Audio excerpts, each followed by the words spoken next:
Alors, faisons le point maintenant sur la COVID-19 dans nos régions. Des éclosions sur notre territoire, mais d'abord, on va vous parler de la Sûreté du Québec qui a mis fin samedi soir à un rassemblement illégal dans le secteur de Bécomo au lac Malfait.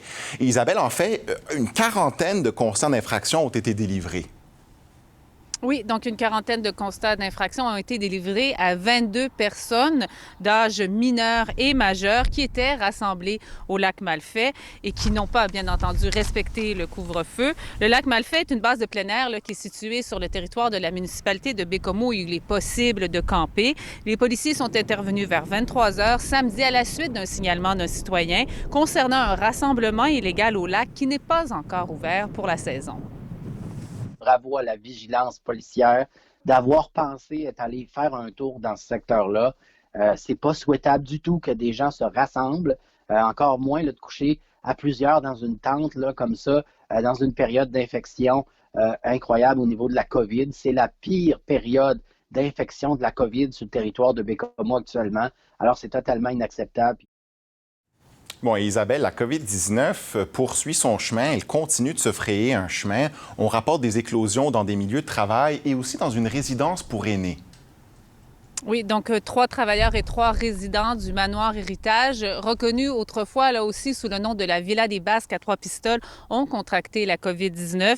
Les premiers cas ont été dépistés vendredi. Les résidents et les travailleurs de 7 résidences privées pour personnes âgées ont reçu une première dose de vaccin contre la COVID-19, mais la santé publique tient à préciser que le vaccin n'empêche pas nécessairement de contracter la maladie, mais qu'il réduit de beaucoup les complications liées à la COVID-19. Et la COVID-19 a aussi forcé Hydro-Québec à ralentir, à vrai dire, à réduire et à suspendre les travaux non essentiels au chantier de la Romaine 4. 19 travailleurs du chantier ont contracté la maladie.